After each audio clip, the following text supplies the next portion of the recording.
Get out of this store right now. You don't belong here. You people never do. Those words came from the mouth of a white store manager on Chicago's Magnificent Mile, and they fell like a slap long before her hand ever touched a face. Before we dive into this story of humiliation, power, and justice, where are you watching from? Comment your city, subscribe, and give this video a like. This one will shake you. Diana Harper was not a woman anyone would ever call weak. She had walked through storms most could never imagine, and she had built herself into something the world was forced to respect. Born on the south side of Chicago, she was raised by a mother who cleaned offices at night and a father who fixed cars in a shop that barely kept the lights on. Yet Diana carried within her a hunger for dignity that no one could steal. She remembered the sting of being followed in stores as a child, her mother clutching her hand tight while whispers of suspicion trailed behind them, and she vowed that if she ever had power, she would change the way people like her were treated when all they wanted was the simple dignity of shopping in peace. Fast forward 5 decades, and Diana Harper had done more than survive. She had triumphed. She was the billionaire owner of Elite Essentials, a luxury retail chain valued at $2.5 billion, with 900 stores across America. Yet despite the wealth, the tailored suits, and the chauffeur waiting at her call, she chose on that Wednesday afternoon to walk alone into one of her own stores dressed in worn jeans and a plain sweater. She had heard reports that some of her employees were discriminating against customers, and she wanted to see it for herself, without titles, without announcements, just a woman walking into a store. That decision would expose more than she expected. Behind the glass counters of the Magnificent Mile location stood Brittany Hayes, the store manager, a woman of 42 who once dreamed of running her own boutique, a dream that ended in bankruptcy and humiliation, leaving her bitter and desperate to prove she still had control over something. Brittany carried that failure like a shadow, and when she looked at Diana's modest clothes, she didn't see a customer. She saw an opportunity to assert her power, to remind herself she was still in charge of someone.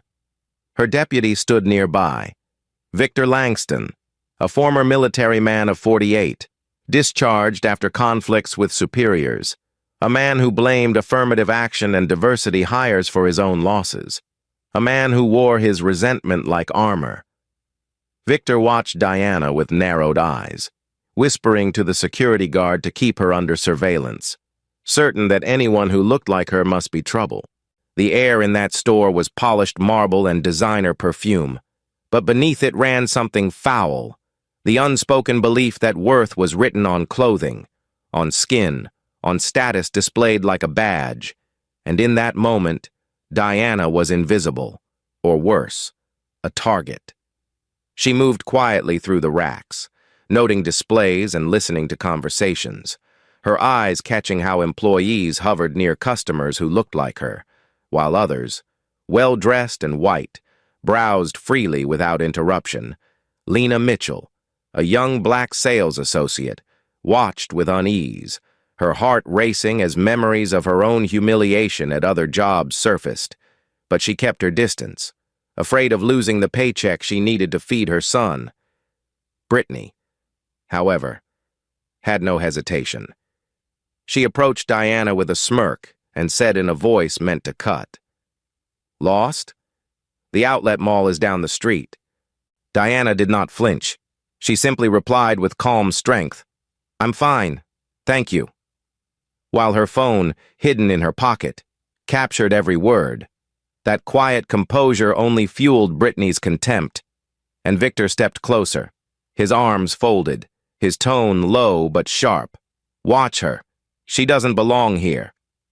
Their judgment was not born of facts, not born of reason, but born of fear and prejudice, the kind that festers when failure needs a scapegoat. Diana kept moving, her eyes scanning the store, her heart steady, remembering her mother's face that day so many years ago when a clerk accused them of trying to steal, and she whispered silently to herself, "Not again, Not without consequence. She asked politely to see a dress from the VIP section, a $4,000 piece displayed under special lighting, but Brittany refused, inventing a policy on the spot, claiming a credit check was required before anyone could try it on. Helen Whitaker, an older, wealthy customer standing nearby, laughed and muttered just loud enough. "Well, it's good they have standards. Otherwise anyone would think they can wear our clothes." The words were venom dressed as casual remarks, and the sting in Diana's chest was not new, but it was sharp. Lena turned away, biting her lip, torn between fear and the ache of watching history repeat. Victor smirked. Brittany stood taller, and Diana looked at them with eyes that carried decades of storms, her voice firm yet soft. "May I speak to the manager?" Brittany smiled like a cat with prey and said, "You're looking at her." In that single exchange, the battle lines were drawn. Diana Harper, billionaire, owner, survivor, and leader, stood face to face with the ghosts of her past, embodied in two managers who believed they could judge her worth by the clothes on her back. What they did not know, what they could not see, was that in less than 15 minutes their arrogance would end their careers, and the store they ruled like a kingdom would be turned upside down. But for now, the humiliation deepened, the hostility grew, and the story of justice that was about to unfold had only just begun.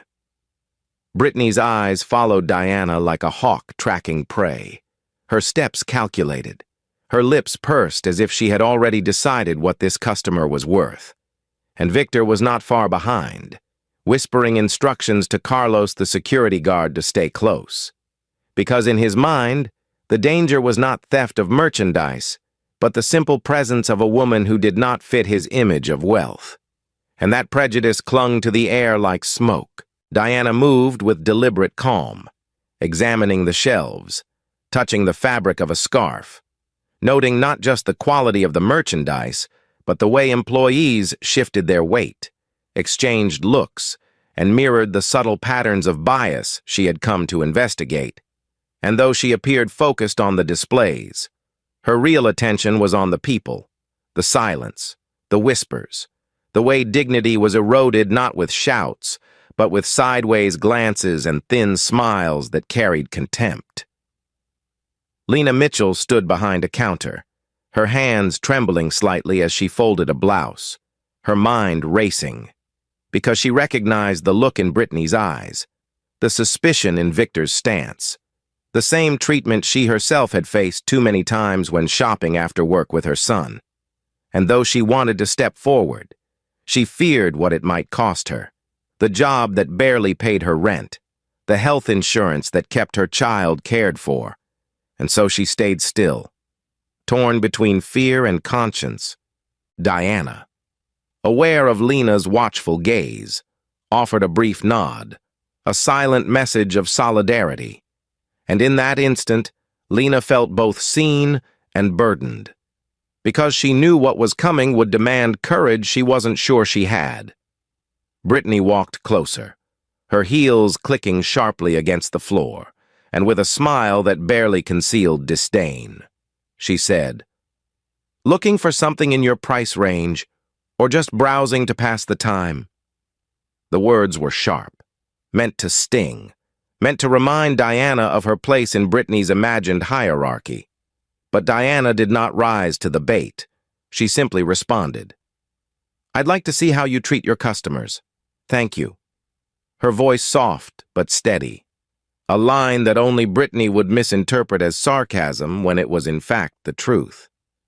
Victor chuckled low, folding his arms, and Carlos kept his distance but nodded subtly, ready to act if summoned, while Tyler, the senior employee loyal to Brittany, stood at her side with quiet approval, thinking loyalty would keep him safe no matter the outcome. Customers nearby began to notice the tension, some pretending not to watch, others exchanging curious glances, while one in particular, Helen Whitaker, whispered to another shopper, "These people are always looking for trouble. Just wait." And those words, though hushed, carried the weight of centuries of assumptions. Diana walked further into the store, lifting a handbag from the shelf, admiring its stitching, her movements calm. But her eyes recorded every detail, every action, because this was not just a shopping trip. It was an inspection, a test, and every failure was being documented in her mind and quietly on her phone. Victor leaned toward Brittany, muttering, "She's stalling. Watch her hands." And Brittany nodded, her suspicion growing with every passing second, as though the very act of browsing was an act of defiance. Lena's chest tightened.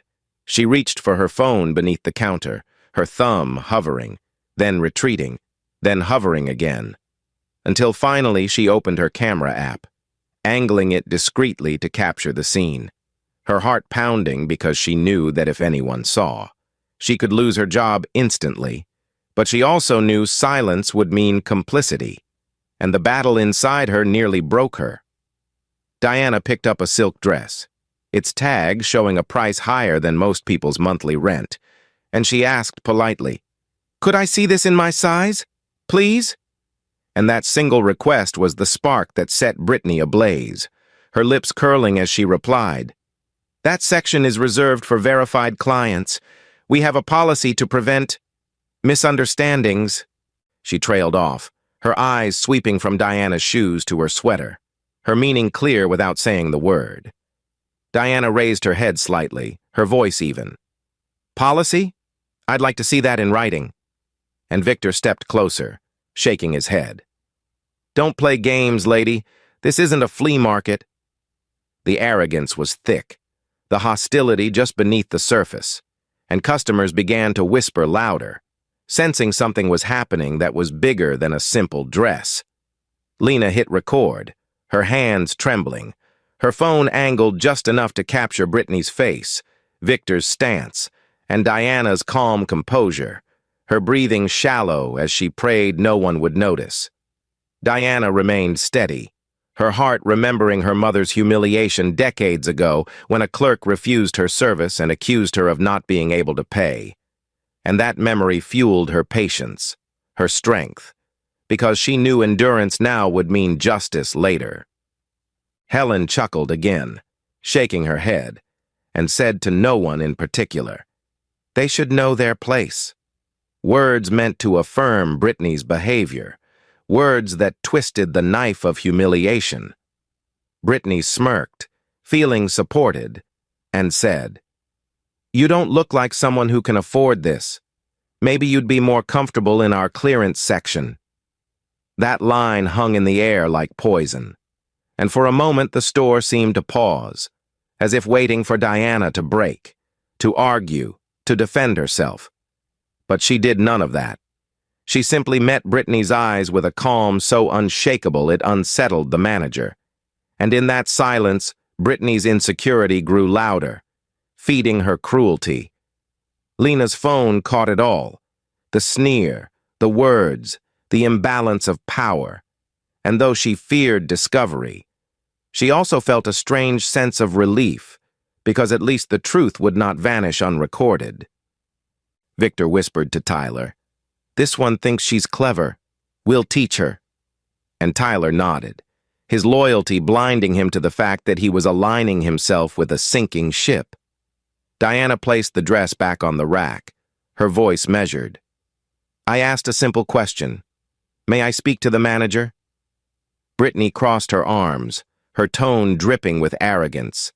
"You're speaking to her, and my word is final." That declaration, smug and absolute, revealed everything: the prejudice, the assumption of power, the denial of dignity. And Diana knew in that moment the story had written its opening act.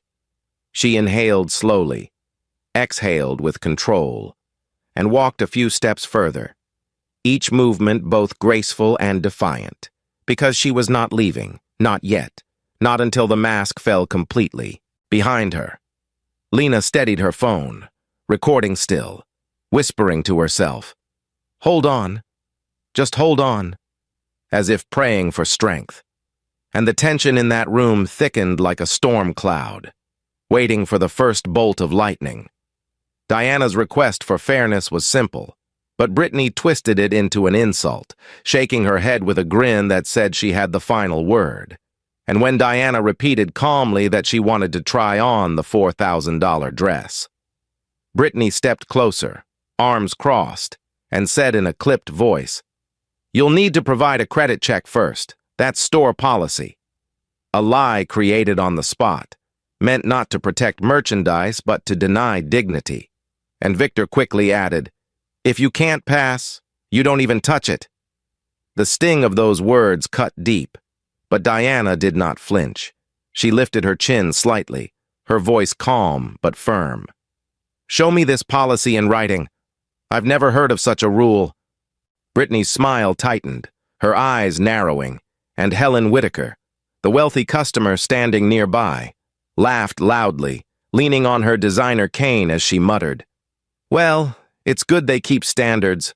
Otherwise, anyone would think they belong here." A few customers chuckled uncomfortably. Others glanced away, pretending not to hear. But the damage was done. The room was heavy with unspoken judgment.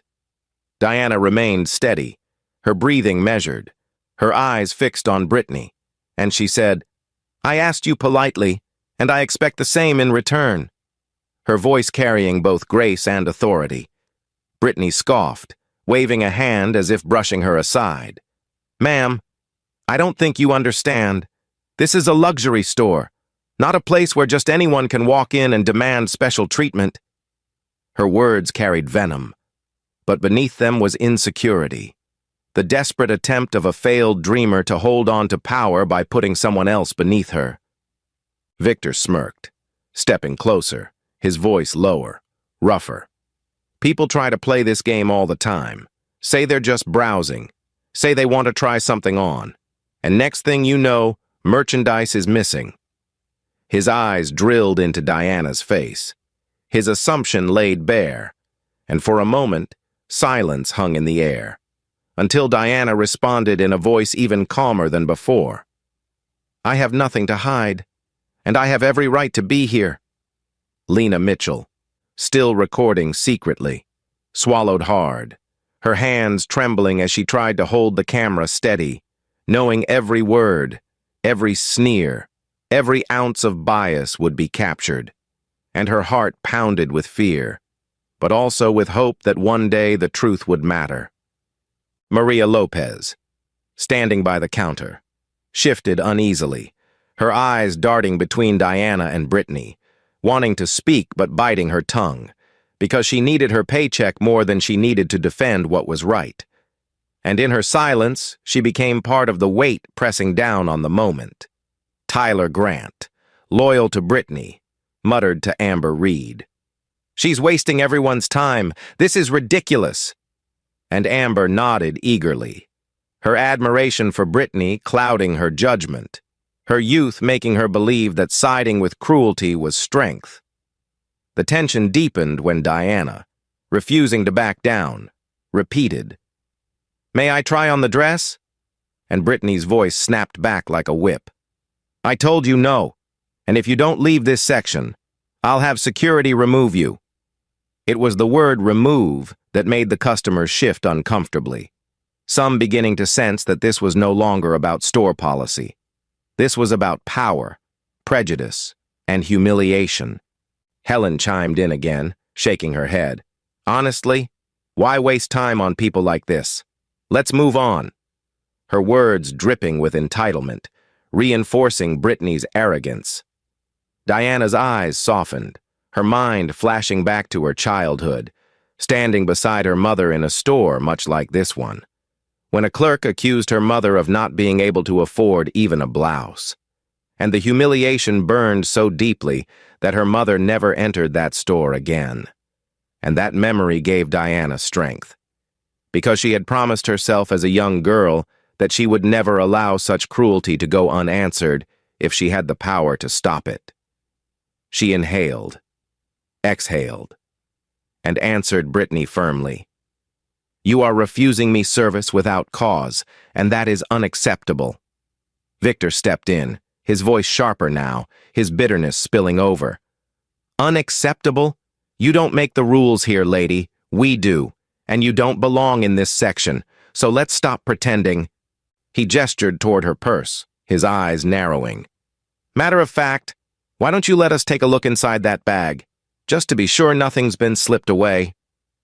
Gasps rippled from a few customers, some shocked at the brazenness, others nodding as if it were justified, and Lena's stomach turned, her camera capturing every second, her conscience screaming that this was wrong. Diana's hand tightened on her purse strap, her voice clear, unwavering. You have no right to search my bag, and I will not allow it. Brittany stepped closer, her voice rising. If you have nothing to hide, then prove it, or leave, because we're not wasting more time on this. Her tone was sharp, her face flushed with anger, and Victor stood at her shoulder like a guard dog ready to pounce. The room grew tense, customers murmuring, some taking out their phones, others too uncomfortable to intervene, while Maria looked down at the floor, whispering prayers for the moment to pass without her having to choose sides. Tyler crossed his arms. Amber smirked, and Helen clapped her hands once as if demanding a resolution. Diana's eyes swept the room, reading the faces, the silence, the fear, the complicity. And she realized the scene was not just about her. It was about every person who had ever been treated this way, every mother, every father, every child who had walked into a store and been told without words, or with them, that they did not belong. Her voice cut through the noise, firm and unyielding. This is harassment, and it will not end well for you. The words carried weight, though no one yet understood how much, and Brittany laughed bitterly, shaking her head. End well for me? Honey, you're the one about to be escorted out. The arrogance dripped from her voice, but beneath it trembled the fear of a woman clinging to borrowed authority. Victor smirked, his hand hovering near Diana's purse as if daring her to resist. And in that moment, the line had been crossed, the accusation clear, the humiliation undeniable, and the storm that had been building now had only one way to break. Victor's voice sharpened as he stepped into Diana's space, his hand hovering dangerously near her purse, and he said with the tone of a man certain of his authority, If you have nothing to hide, then you won't mind letting us take a look inside that bag. The words carrying not a request, but an accusation, one that dripped with suspicion, born not from evidence, but from prejudice. And the silence that followed was heavy enough to make the lights above seem harsh. Diana stood taller, her hand resting firmly on the strap, her voice calm but powerful. You will not search my belongings. You have no right. And the defiance in her tone sent a ripple through the room, some customers stiffening, others leaning in, sensing that something irreversible was about to happen. Brittany's face twisted into a smirk, her eyes darting to Victor as if to draw strength. And she said, If you're really a customer, then prove it. Show us your wallet. Show us a card. Otherwise, we'll have to assume the worst. Her words were a trap, designed to humiliate, to strip away dignity under the guise of procedure. And Helen Whitaker, perched nearby like an eager spectator, clapped her hands softly and said, Yes, if she belongs here, then it should be easy enough. Let her prove herself. The arrogance in that moment was suffocating. A chorus of prejudice echoing in a store meant to sell beauty, but now revealing its ugliness. Tyler Grant moved closer too, his loyalty to Brittany clouding his sense of right and wrong, muttering, Let's just get this over with. She's wasting everyone's time. While Amber Reed nodded quickly, eager to please, her youth making her believe cruelty was just part of the job. Maria Lopez, standing behind the counter, gripped the edge of the register with trembling hands, her heart pounding because she knew this was wrong. She knew the line had been crossed. Yet the fear of losing her job and the paycheck that kept food on her son's table held her tongue still, and in her silence, she felt the sting of shame. Lena Mitchell, though, could no longer ignore what was happening. Her phone recording discreetly as her breath came shallow, her conscience telling her that one day her son might face this same humiliation. And if she stayed silent, she would be complicit in the same cycle she prayed he would never endure. Diana's voice cut through the air, steady and unbroken. "You are violating my rights. This is harassment, and it will not be ignored." Her words resonating like a quiet storm, and Brittany laughed bitterly, the sound brittle, forced. "Harassment? You're the one refusing to cooperate. You're the one making this difficult." Victor folded his arms, his jaw tight, his bitterness spilling out as he said, "You think you can just walk in here dressed like that and handle merchandise worth more than your rent? You've got nerve, lady, but not enough to fool me." His voice carried the weight of resentment. Years of failure redirected at an innocent woman.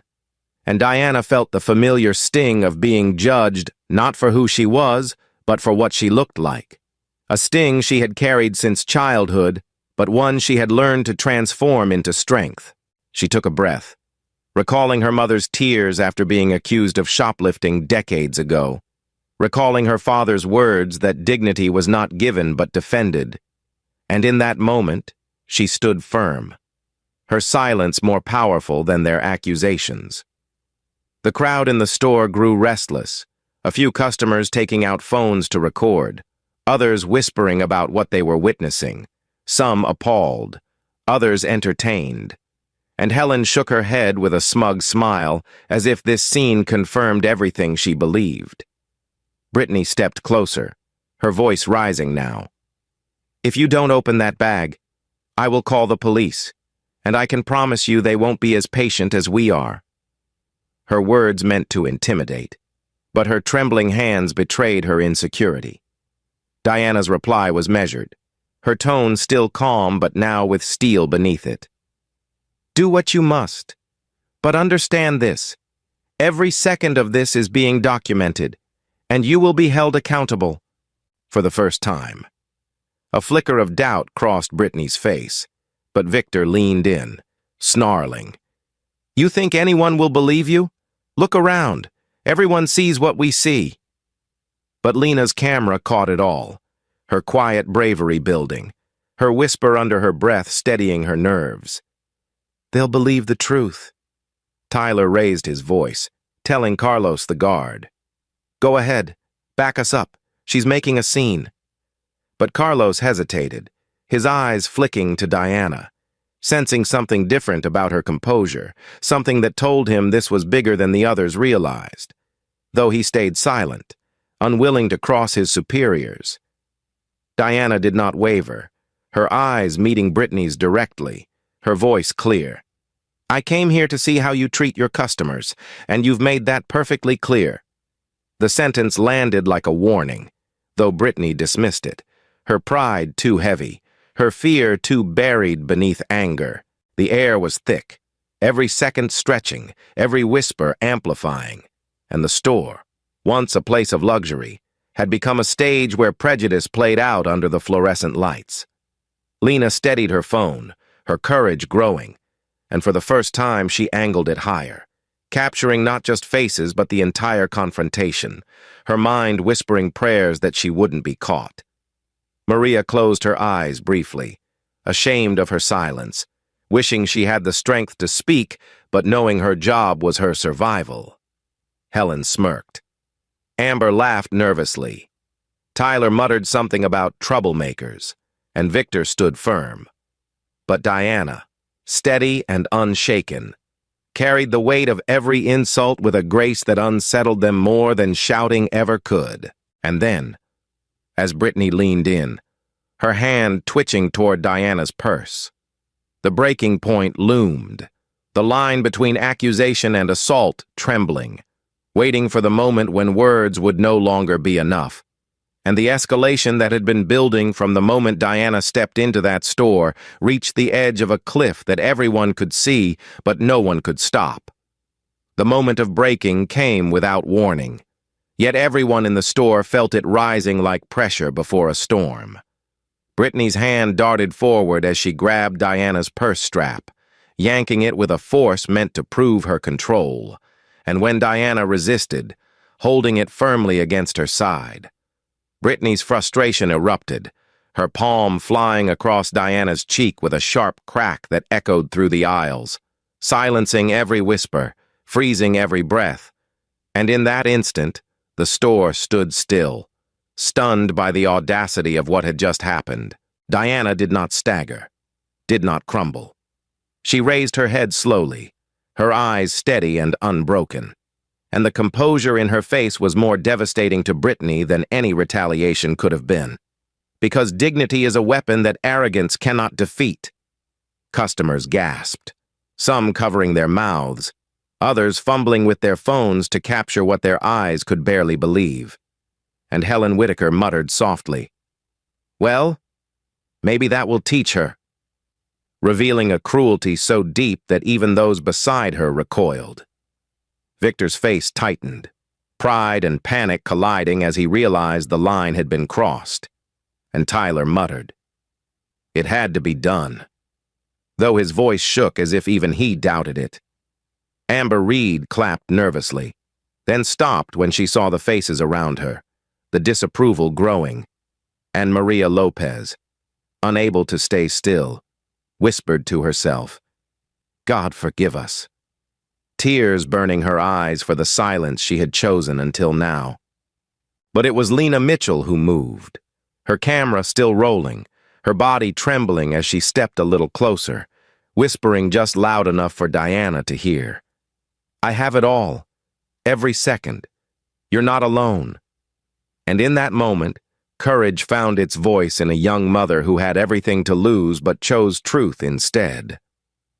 Diana touched her cheek lightly, not out of pain, but as a marker of what had just been done. And then, without raising her voice, without showing anger, she said, "This ends here," and turned away. Walking calmly toward the glass doors of the store, the crowd parted for her, unsure of what they had witnessed, some ashamed, others complicit, but all silent as the billionaire they believed was just another customer left them standing in their prejudice. Outside, Diana pulled out her phone, her voice steady as she spoke into it. "James, code red, store 23, bring the full team, 15 minutes." On the other end, James Vaughn, her trusted assistant, knew exactly what that meant. And within seconds, the corporate engine of Elite Essentials roared into motion, because when the owner called a code red, it was never a drill, it was an order, inside the store. Brittany straightened her blouse, breathing hard, her cheeks flushed with adrenaline, and she smirked at Victor, saying loud enough for her staff to hear, "That's how you deal with troublemakers. No one questions my authority in this place." Victor chuckled darkly, though his eyes betrayed unease, and Tyler nodded in agreement, though his throat was dry, while Amber whispered, "She deserved it," hoping her loyalty would shield her from consequences. Helen leaned on her cane, smiling with satisfaction, and Maria looked away, her shame consuming her as she realized silence had chained her to cruelty. Lena, her phone still recording, whispered under her breath, "You'll regret this," though no one heard but herself, her courage growing now that Diana had walked out, but her fear still pulsing like a drum in her chest. The slap had not just humiliated a customer. It had ripped open the truth of the store, exposing every bias, every arrogance, every mask, and though Brittany strutted with false victory, the seeds of her downfall had already been planted, watered by her own hand. Outside, Diana stood under the gray Chicago sky, her breath calm, her heart steady, and though her cheek still carried the warmth of the blow, her spirit burned hotter with resolve, because she knew this was no longer about one store or one moment. It was about a culture that believed humiliation was a tool of power, and she would dismantle it piece by piece. Her phone buzzed as James confirmed the team was en route, SUVs already weaving through downtown traffic, and Diana's lips curved into the faintest smile, not of joy, but of justice approaching. Inside. Brittany gathered her staff, whispering about filing a report, twisting the story to make herself the victim, and Victor encouraged her, saying, "She'll never make a complaint that sticks, not looking like that, not with people like us backing you." Their arrogance blinded them, their laughter hollow, as Lena sent a quiet text to her own phone's cloud, backing up the video just in case her device was taken. Her mind sharper now, her conscience alive. Customers whispered among themselves, some outraged, others indifferent, but none knowing that in less than 15 minutes, the truth would crash down on the store like a wave they could not escape. Diana waited calmly, leaning against the stone wall outside, her eyes fixed on the revolving door, her posture unshaken, her silence heavier than any shouting could have been, and those who passed by on the street saw only a woman standing quietly, never guessing that she was the owner of the empire behind her. Inside. Brittany told Amber to draft an incident note, Tyler to prepare statements, Victor to call Carlos for backup. Their small kingdom rattled but still proud, unaware that their reign was measured now not in years, but in minutes. Lena's phone buzzed with a message from her babysitter, a reminder of the son waiting for her at home, and she whispered, "I'm doing this for you," as she steadied her camera again, determined to capture the reckoning when it came. The store air was thick, the scent of perfume now mixed with tension, and every eye darted toward the doors when headlights flashed outside, black SUVs pulling to the curb with the precision of a military escort.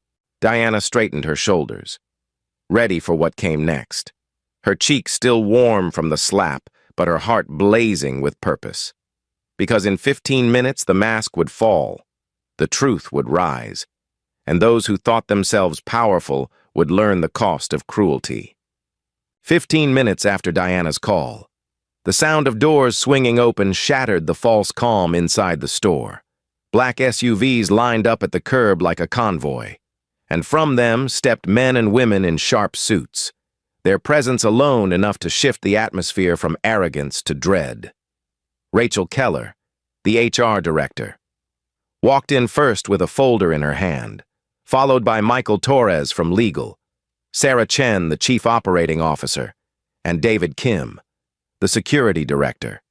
Their expressions cold, their steps deliberate, the kind of entrance that made clear they were not here to shop, but to pass judgment. And as customers turned to watch, Brittany straightened her blouse, forcing a smile as she whispered to Victor, "See? Corporate's here. They'll take my side. They always do." What Brittany didn't know was that just behind them, walking with measured grace, was Diana Harper herself, no longer the modest woman in jeans and a sweater, but the figure of authority she had earned over decades, her presence radiating calm power. And the moment she stepped back into the store, whispers rippled through the crowd, though none louder than Lena's sharp inhale as she realized the truth was about to be revealed. Brittany blinked, confused for a second, then forced another smile, turning toward Rachel with mock relief. "Thank goodness you're here. We've had a situation. This woman was causing a disturbance, refusing to cooperate. I had no choice but to defend the store," her voice dripping with rehearsed victimhood. Victor nodded vigorously, adding, "She was suspicious from the start. We followed protocol. We did what had to be done," Helen chimed in as though summoned. "I saw it all. She was difficult, rude, wouldn't comply. You can't let people like that ruin your store." Rachel's eyes didn't move, her face unreadable, but Diana stepped forward, her voice steady as stone. "Your store? This is my store." The silence that followed was electric, the kind that sucks the air from the room, and Brittany's forced smile cracked into confusion, then horror, as she stammered, Your store?" Diana's eyes locked on hers. unwavering. I am Diana Harper, founder and owner of Elite Essentials. Every square foot of this company belongs to me. And I walked into this location today to see how customers are treated. What I found was arrogance, humiliation, and violence. Victor's mouth opened, closed, then opened again, no words forming as his face drained of color, and Brittany shook her head in disbelief, trying to laugh it off. No, that's impossible. You're lying. This is some trick. But Rachel opened the folder in her hand, revealing photographs of Diana at corporate events, financial reports with her signature, proof undeniable. And she said in a voice that carried finality, "This is no trick. Brittany, this is your employer, the woman who signs every paycheck in this building." The shock spread like fire, customers gasping, staff exchanging terrified glances, and Helen tried to edge toward the door, muttering, "Well, I didn't know. I didn't realize." But Diana's eyes caught her, sharp as glass. "You knew enough to add to her humiliation. You knew enough to show your disdain. And people like you will not be welcome in my stores again." Helen froze, her face burning with shame as the weight of her privilege finally met a wall she could not climb. Diana turned back to Brittany and Victor, her voice still calm but heavier now. "I was followed, mocked, denied service, accused of theft, and finally struck across the face, not by strangers, but by people entrusted to carry the name of my company. And it will not stand." Victor tried to speak, his tone defensive. "She refused to cooperate. She provoked us. You can't just—" But Diana raised a hand, silencing him with nothing more than authority. "Enough. The evidence is clear." At that cue, Lena stepped forward, her hands trembling but her resolve solid, holding out her phone. "I recorded everything, from the moment it began, every word, every action, and it's backed up already. They can't deny it." She handed the phone to Rachel, whose lips pressed into a thin line as she played the footage briefly, the sound of Brittany's insults and the crack of the slap filling the store like a haunting echo, and Rachel shut it off, nodding. "That's all we need." Brittany's legs buckled slightly, her voice breaking into desperation. "Wait, please. I was under pressure. You don't understand. I've worked too hard to lose it all. It was just one mistake. I didn't mean." But Diana's gaze cut through her excuses, her words slicing clean. "One mistake can be forgiven. But this was not one mistake. This was a pattern of contempt, a culture of prejudice, and you carried it proudly until the mask was ripped away." Rachel closed the folder and spoke coldly. "Brittany Hayes, Victor Langston, your employment is terminated effective immediately. Turn over your badges and keys." The words landed like a hammer, final and crushing. Victor growled in protest. "You can't fire me. I gave years to this company. I kept order when no one else would." But David Kim, the security director, stepped forward, extending a hand. "Badge, keys, now!" His tone leaving no room for argument. Customers whispered, some pulling out phones to capture the downfall, others shaking their heads at the arrogance that had just crumbled. And Lena stood taller, her fear replaced with pride as Diana looked at her and said softly, "Thank you for your courage. You will not be forgotten." Maria Lopez sobbed quietly, ashamed of her silence, and Diana's eyes softened as she turned to her. "Your silence hurt, but your honesty today can heal. The choice is yours from here." Tyler and Amber stood frozen, realizing loyalty to cruelty had cost them more than they imagined. And Helen hung her head, trying to slip into the background. But Diana's words had already marked her. Brittany collapsed into a chair, muttering, "It's not fair. It's not fair." But fairness had nothing to do with what had just happened. Justice did. And justice had arrived wearing the calm, unshakable dignity of the woman she had tried to humiliate. Diana turned to the room, her voice strong but not raised. "Let this be clear. No one is above accountability. Not in my company, not in my stores, and certainly not when dignity is stripped from a customer. The words carried weight, and for the first time that afternoon. Silence was not oppressive but reverent. Because truth had been spoken in its rawest form, the fallout came swiftly, as the weight of Diana's authority filled every corner of the store. And while Brittany sat slumped in the chair whispering excuses, the reality of her downfall settling like chains around her shoulders. Diana made it clear that this moment was not only about punishment, but about transformation, because she had lived long enough to know that justice without reform was only half the battle. Victor tossed his badge onto the floor, muttering curses as security escorted him out, his bitterness spilling over even in defeat, while Brittany begged through tears for another chance, her voice rising. "I can change. I can be better. Please don't take this from me." But Diana did not bend, her eyes steady as she replied. "Respect isn't a mask you put on when it suits you. It is a principle lived every day. And you have shown none." Rachel Keller announced further measures. Amber Reed dismissed for her participation.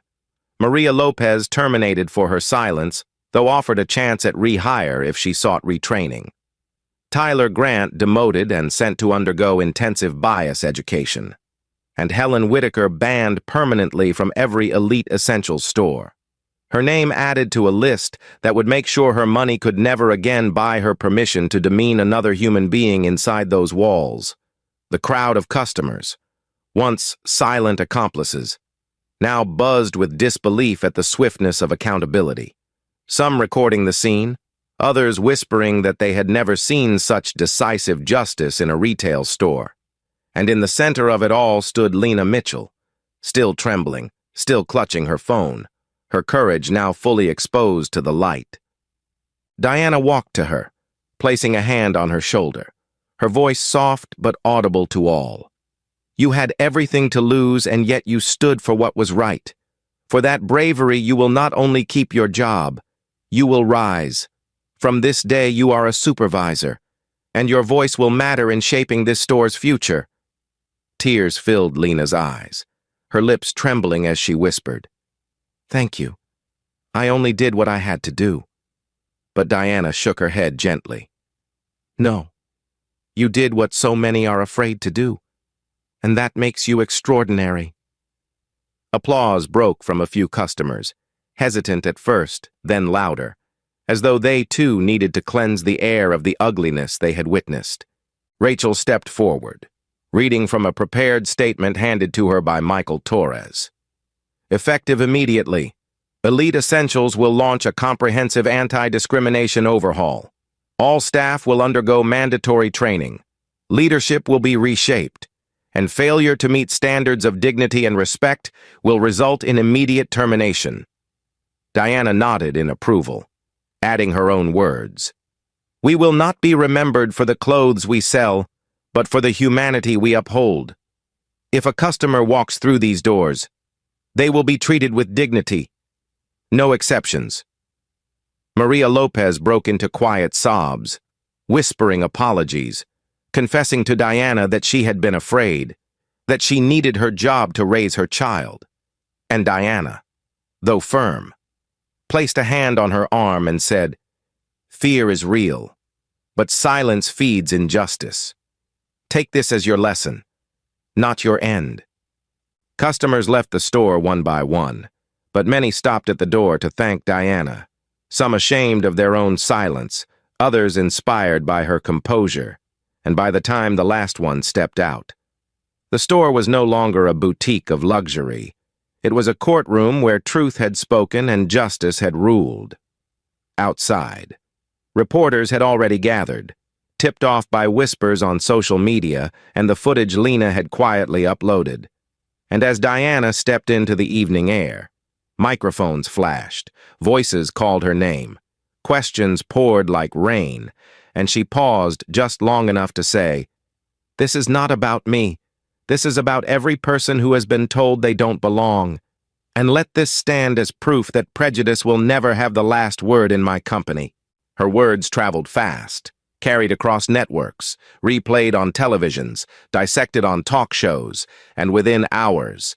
Hashtags spread online, hashtag dignity in essentials, hashtag justice in retail. Voices from across the nation telling their own stories of humiliation, of being followed, denied, accused, and now finally seeing someone with power respond not with silence, but with action. In the weeks that followed, Brittany and Victor faced lawsuits for assault and harassment, their names tarnished beyond repair, while Lena thrived in her new role, proving her courage was matched by her leadership. And Maria, after months of reflection, returned for retraining, grateful for the second chance Diana had allowed.